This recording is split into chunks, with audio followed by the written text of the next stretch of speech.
Failures can hurt you. Failures can haunt you. But failures can also inspire you, push you, and give you all the impetus to go on. The choice really is yours. Hello everyone, I'm Mannsi Agrawal and you are watching If I Had Not Failed on News 24, coming straight to you from Hotel Yakinyati. On this show, we try to normalize failure and we speak to some of the most successful people in the country and understand their stories of struggle and strife that have made them who they are, true icons in their field. My guest today is somebody who's no stranger to the business scenario of Nepal. While he's had a long career with tons and tons of success, very few people know about the early setbacks that he had, which is what we're going to talk about today. The world knows him as the leader of Khetan Group. The world knows him as a visionary who really worked hard to sort of develop the financial sector of Nepal.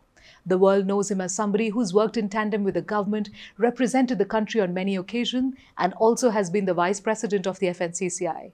The world knows him as the honorary consul of the government of Portugal.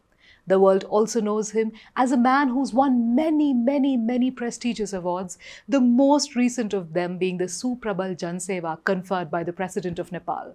He's inspiring, he's truly well-read, but most importantly, he's extremely down-to-earth. Yes, you guessed it right. He is the unparalleled Mr. Rajendra Khetan. Namaste. Thank you so much for agreeing to come. It's an honor and a pleasure for me to have you here. Thank you so much. Thank you. Pleasure indeed. Absolutely. So, sir, let's get started with the first question that I ask everybody. And the first question is, what do you, Mr. Khetan, consider your greatest failure? Well, you know, in business it goes up and down. And everybody 100 years ago comes from a background of a merchant. So, from shifting as a merchant to be an entrepreneur, or industrialist, to an industrialist, it was a great moment. In that case, we failed and then we came back again. So that was something which, in fact, my very young age took place, and that was a motivation for me, because if I would have failed at this stage, probably would have been an accident. But that was an education. That was a motivation. That was something that, no, I should come back and do something stronger. So I think that failure has made me never fail again. That's amazing. I love that you say that when I failed at a young age, that became a motivation. It was an education for me.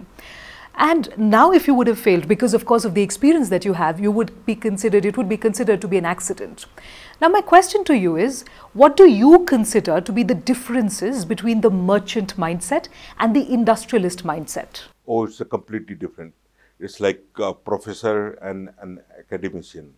It's like a doctor or engineer, you know, it's totally different.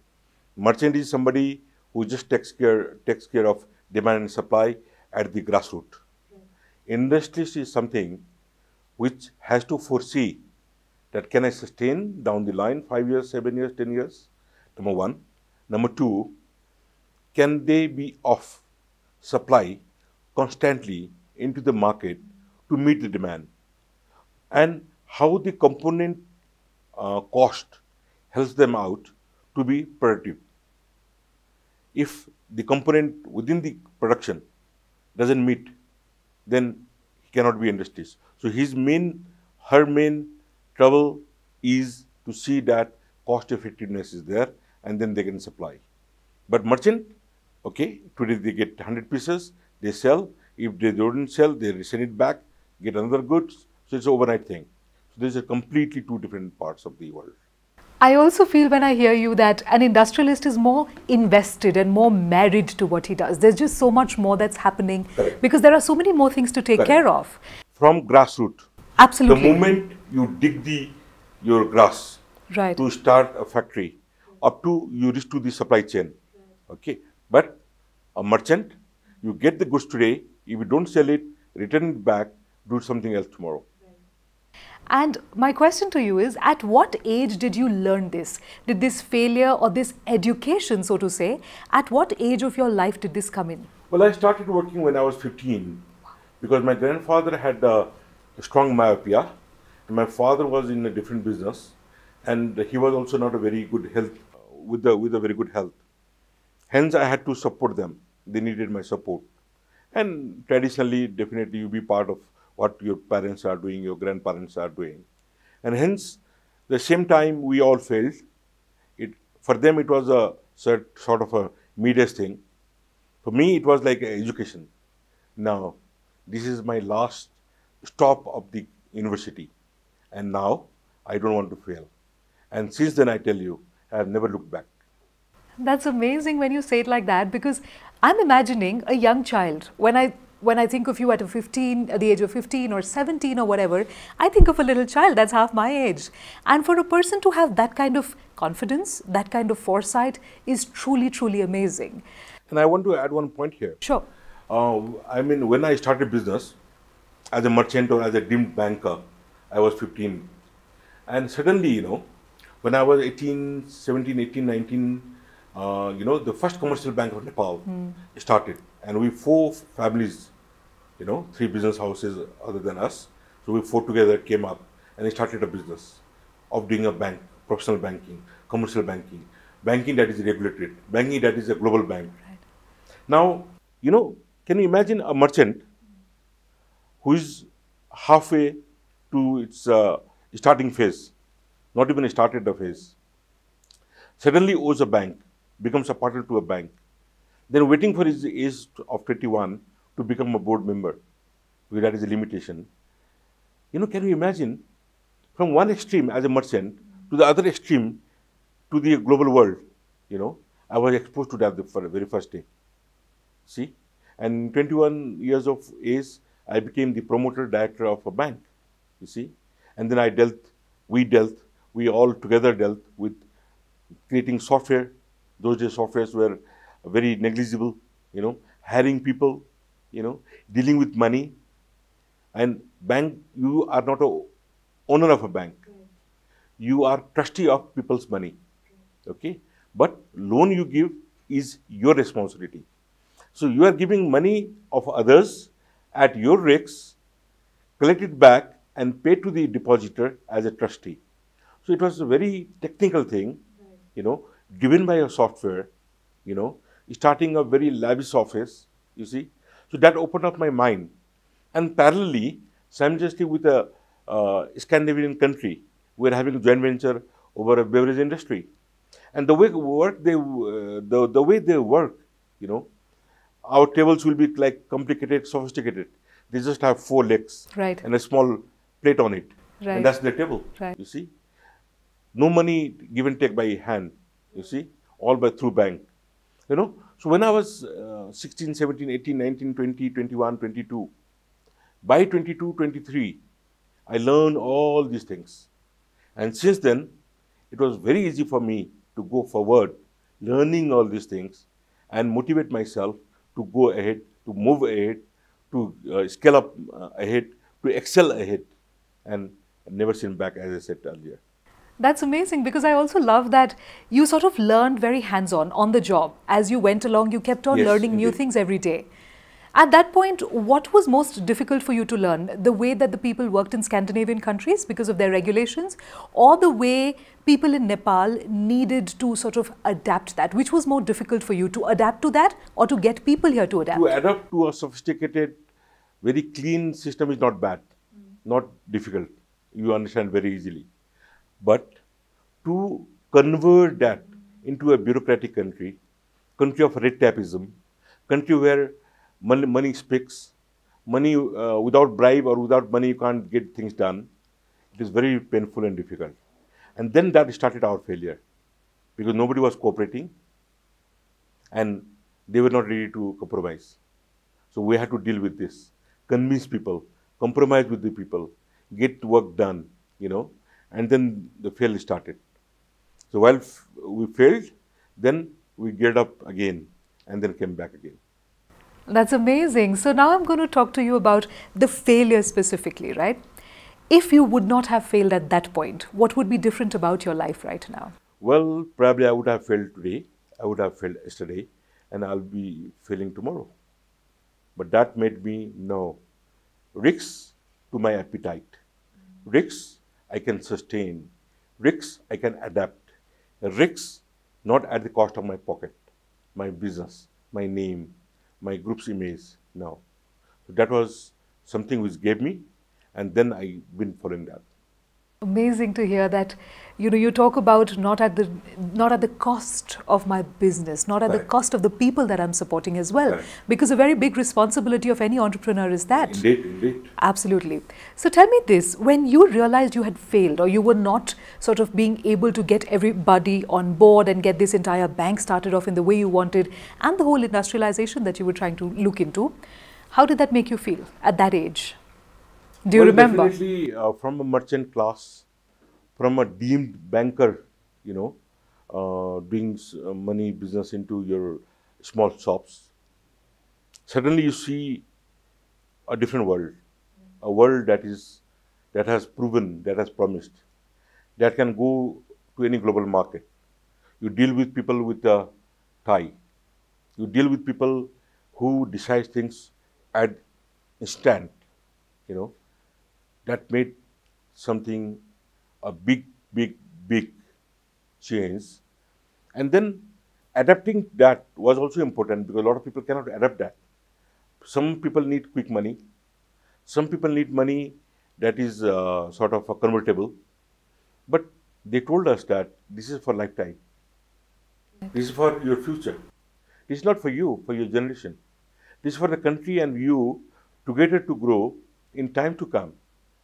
Don't think that money comes. Every year's dividend is negligible. It doesn't count. What counts is your wealth down the line over generation. Look at Standard Chartered Bank. Look at HSBC. How they started 100 years plus years ago.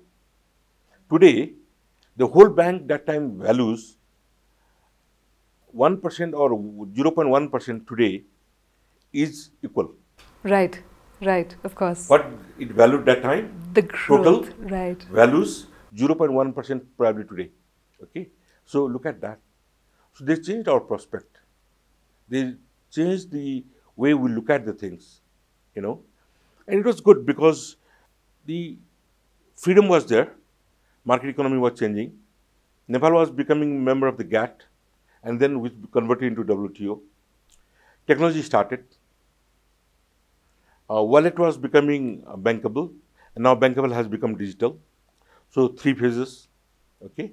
So all these brought so much of changes that now you are to be an international citizen. An international citizen, not a simple countryman. Okay. And then when we become international, you can bring a lot of resources to the country. You can exercise your maximum optimization.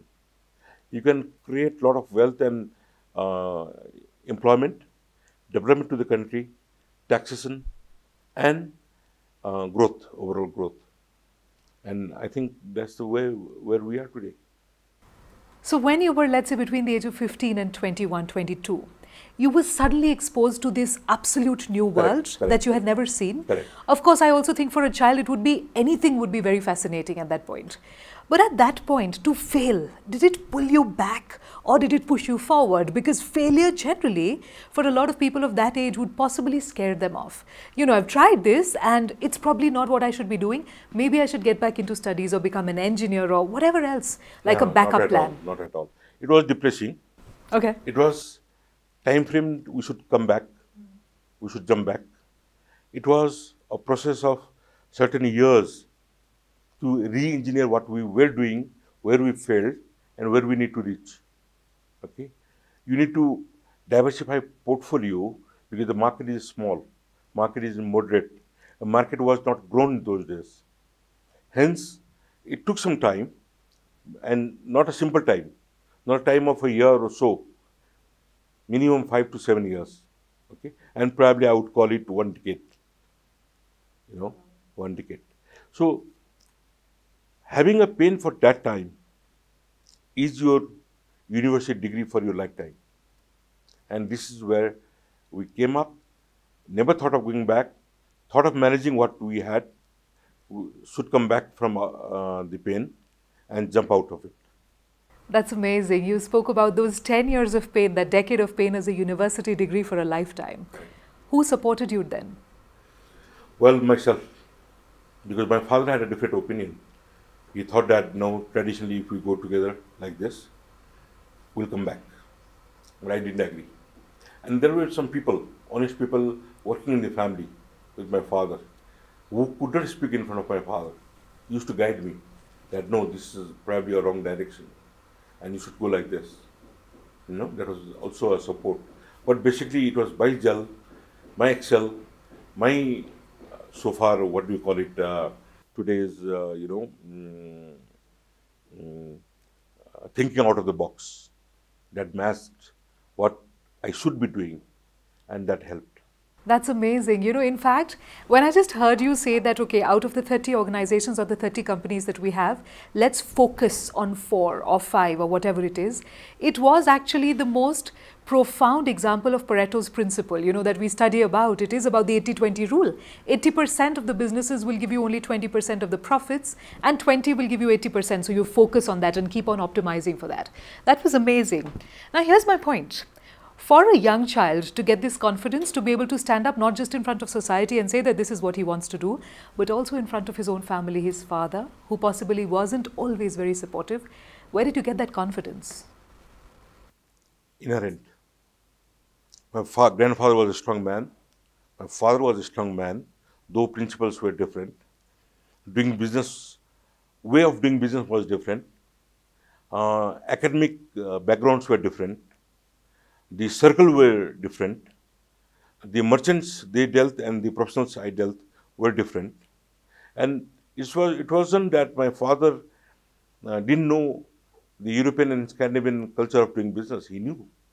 He was the one who brought so many companies from Japan and from Europe to Nepal. But somehow he was stuck with those 30 companies. Right. Probably people were motivating him. Everybody was bringing a proposal and he couldn't say no. Okay, he became partner to everybody. So everywhere you are a partner, you have so many companies and you are not getting anything out of it. Okay? And then you have to deal with so many people. And I said, resources has to be together and it has to be your own, because a single decision you take, if it doesn't work, you know that you are doing it wrong. But in that case, other people will blame you. And if it is your mistake, then they think that it was because of you that they lost money. So let's get out of it. We will not do partnership, we will do our own, and we will lead it. If there will be partnership, they will be in minority. And then today, we have achieved that. I love that you say that the confidence that you got was inherent. Do you think confidence is inborn or can it be developed as well? Both. Okay. Yeah. You need to have your strong base. Right. It has to be inherent. Right. Your father, mother, grandfather, grandmom, your maternal uncle, whichever it is. Right. It comes from your gene. Right. And then, if your personality is weak, right, sometimes you lose that quality. Okay. And you have to learn and you have to change yourself. Right. Otherwise, you, based on that, you can adapt more and more. Okay, so you and can today, add on. Add on. I would call adapt. Okay. Adapt is a better word. Sure. Okay. So let's look at it like this. Let's say somebody, now since you say it's a combination of both natural as well as factors that you've learned and adapted to. Let's say somebody, a student maybe 15, 17, 20-year-old is struggling because of lack of confidence. Possibly they haven't got it genetically, like you said. What could they do to increase that level of confidence? I would say they should not go for their level of confidence. They should think that what attracts them. When you walk, there is air that blows your head. There is water flowing nearby you. When you walk, your shoes get dusty. Try to find out, what can you do with these things? How do we communicate today on mobile? Do you have a cable? So how you are connected? Air. So air is producing money. Water flow, look at the energy. Today, China and India is suffering with the coal and industrial production is going down. Okay? The hydroelectricity will never let you down. Third, mud. You see, this is something without which neither we can drink water nor eat our single meal a day. Okay? So it is producing money. It is producing an economy. It is creating a world. So my point is that when you move, when you walk, when you sleep, when you study, when you look at people, think of creating something, maybe commercial, maybe non-commercial, maybe entrepreneur, commercial entrepreneur, maybe a social entrepreneur, okay, maybe a scientist, but think of creating something which will add value. Value-based. Can you imagine somebody who created a bulb or light 100 years ago, telephone 100 years ago, has created today mobile, no cable, only air, only vibration. So this is where we are going to reach. So this is something what they need to calculate, that what attracts me, the water, the mud, the air, the trees, the flora, fauna, the mountains, okay, and think that how can I convert myself to make that product viable, be it commercial, be it non-commercial. Okay, the confidence will come up. It is the way to reach to the confidence, and then confidence comes. Then you become an entrepreneur. You become a successful person. You become a leader. You become a community leader.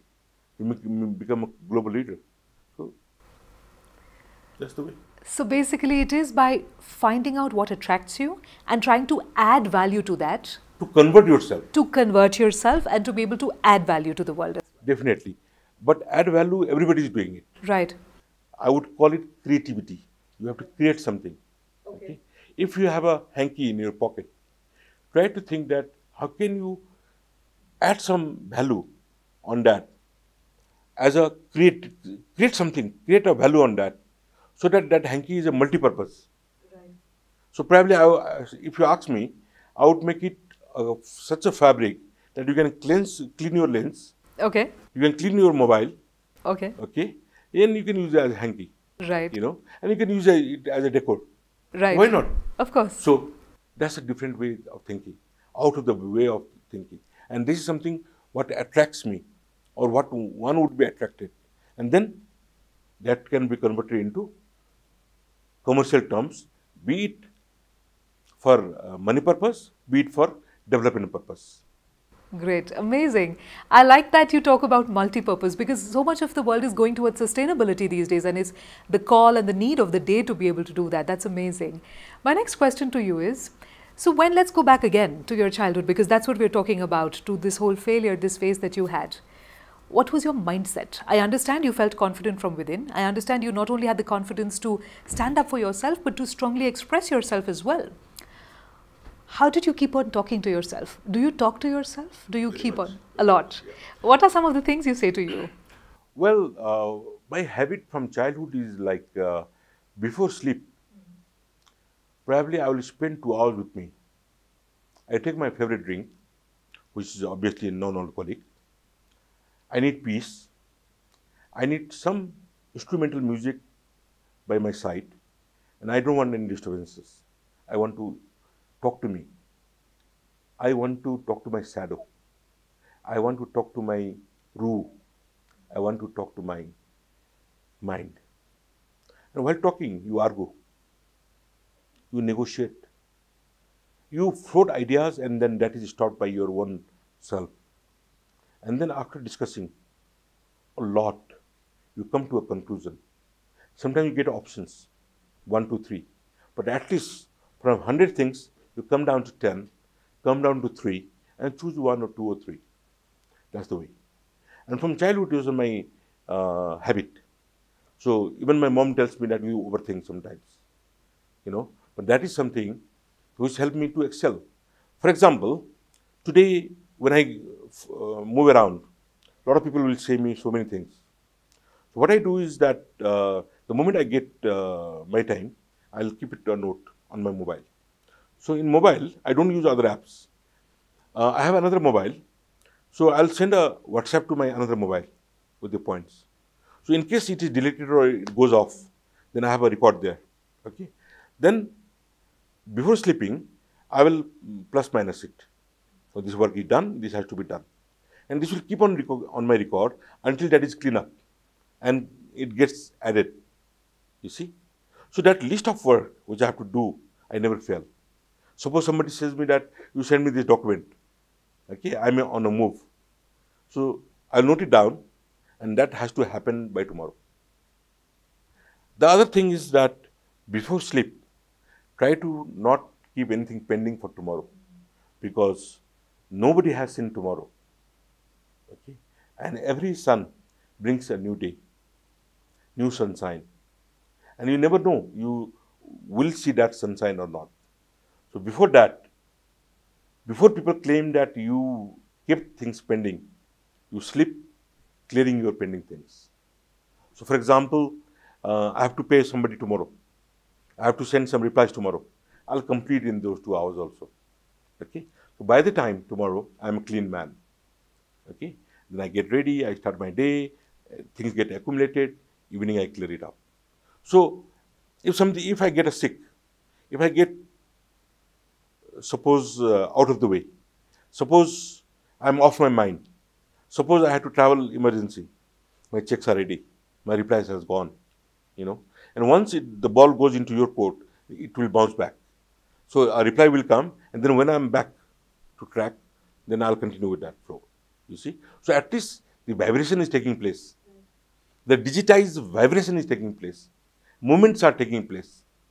The talks are taking place. The negotiations are on. You see? And then that keeps you stimulated. And then tomorrow never dies. You get more work tomorrow, day after tomorrow, and then it goes on and then it becomes a cycle. And when cycle runs on the highway, it takes a good way. That's amazing. I loved two things that you just spoke about. Firstly, that you have these conversations with yourself. Correct. You still do that, I'm guessing? Oh, yes. 2 hours a day, just before you sleep, you're doing this entire sort of work within yourself, and you're Correct. Working on yourself, adapting, optimizing, changing, learning, growing, whatever it is. And negotiating. Negotiating as well. Do you think... You negotiate with yourself. Do you think you're a good negotiator with yourself? Correct. Are you? Yeah, otherwise I would not have reached here. Okay. So do you do a lot of role plays with yourself? Can you imagine, when I was not even 30, I was representing a country. When I was not even 30, I was a promoter of a joint venture bank. When I was not even 30, I was vice president of the central body of the private sector, FNCCI. When I was not 30, I negotiated many industries, many joint venture agreements, or I was observers to it, learning myself, or even drafting some agreements for them, without the help of a lawyer. I would put it in my own language. Then the lawyer and the chartered accountants will do their part of work and frame it. But the gist, the content, the quality, the message, the negotiating terms, the spell out formulas are to be created by myself, which I do, which I did. So these are because I used to think 2 hours a day in the evening, peacefully alone, to prepare for tomorrow. That's amazing. And you still manage to do that in spite of your hectic schedule these days? I do. That cannot be stopped. I will not care of, I don't want to go to parties, If it's a late party, I'll never go. I go and show my face and come back. But these 2 hours, I'll never compromise. I never compromise.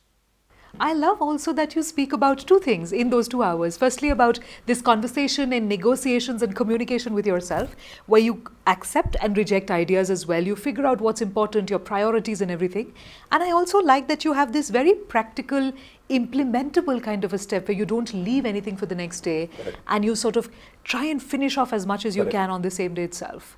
I think this again is something that a lot of people, in spite of whichever field they're from, can adapt and can learn from. And I think those two are like your victory hours. They give you a sense of understanding. You tell your friend that you have to do this. Okay, tomorrow we'll do it. Simple word is tomorrow we'll do it. Right. I said, I'm not saying tomorrow. Not today. Now. Now. Now let's do it. And we do it. There is no second hour for me. If I'm in a meeting, after the meeting, that's my first job to be taken. Okay? If not, at least I have a note. And then I do it by evening. Okay? But not tomorrow. No. That's amazing to hear that you're still so particular. You know, at your stage, I'm confident you have a lot of people that could help you. But I love how you take that initiative and you put in that effort into even smaller or maybe negligible kind of things that really help you take care of that so that you can move on to the bigger picture. Don't? No. I don't have a secretary. I don't have an accountant. I don't have a typist. I don't have a staff except tea serving for people. Right. I have one driver and one tea serving person in my office. That's all.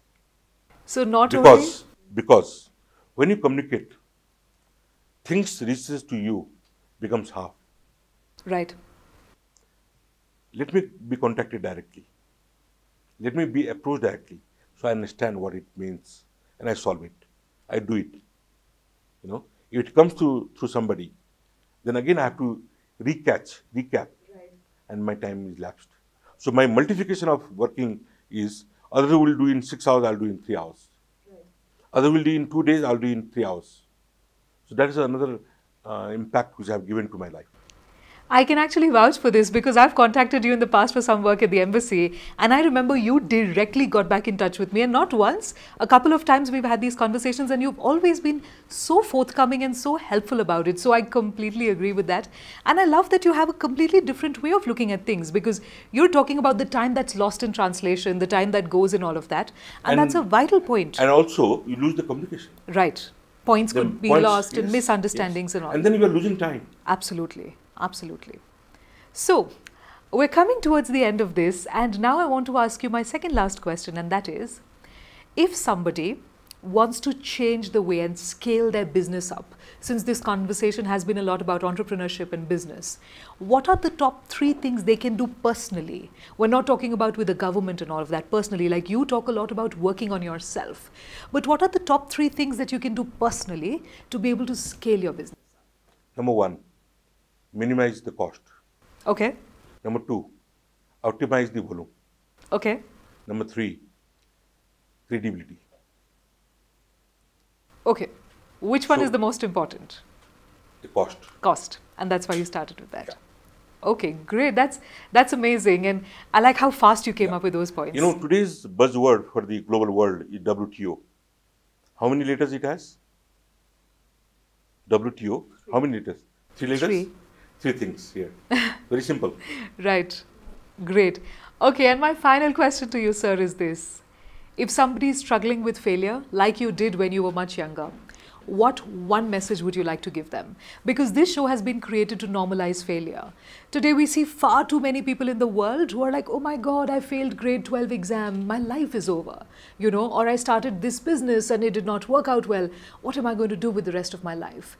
But in front of me, I see somebody who's an icon, not just because of what he's achieved, but because of the failure that he's overcome early on in his career.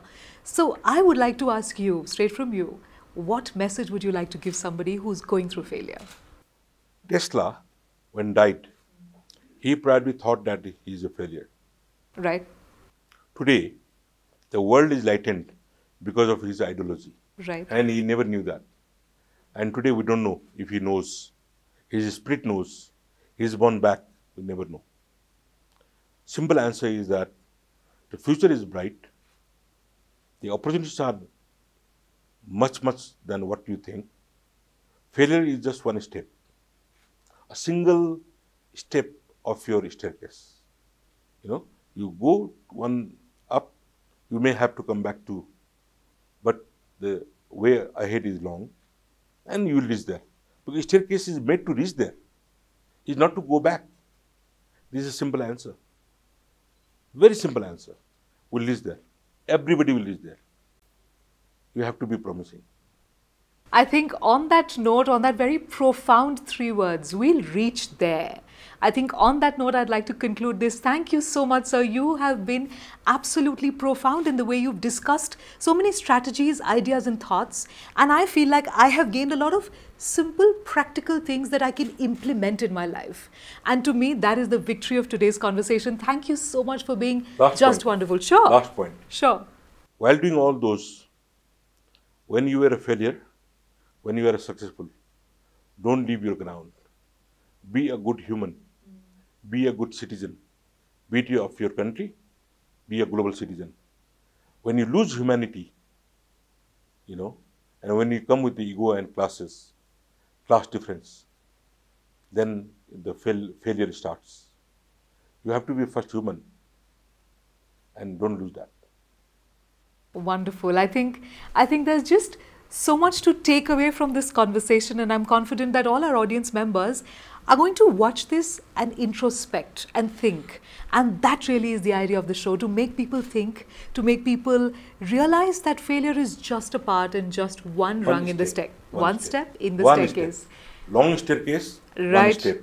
You go one, you cannot take a right, you come back 2 steps. Doesn't mean that your staircase is lost. You have lost a step, go back there. And the end of it, we'll get there. I think that is the most profound. Definitely we'll get there. Thank you so much. It's been a pleasure having this conversation with you. Thank you so much. I truly appreciate it. Thank you. Today's conversation with Sir has truly been an eye-opener for me. For somebody who failed so early on in his career as a young child, I'm amazed to see the level of confidence with which he carries himself and the way he has used all of his pain to groom himself and adapt into the scenario that he was given. I was also extremely happy that he spoke about a very easy to implement step called the Victory Hours, where he truly spends time in thought and reflection and in serious work that really gives him the edge, because that level of education and introspection gives him a deep insight which prompts him to go on and achieve more and more every day. Towards the end, he also spoke about something very simple. We'll get there. And I think that this simple, profound message is something that a lot of us could use in our lives. On that note, thank you so much for participating. Thank you so much for being a part of this.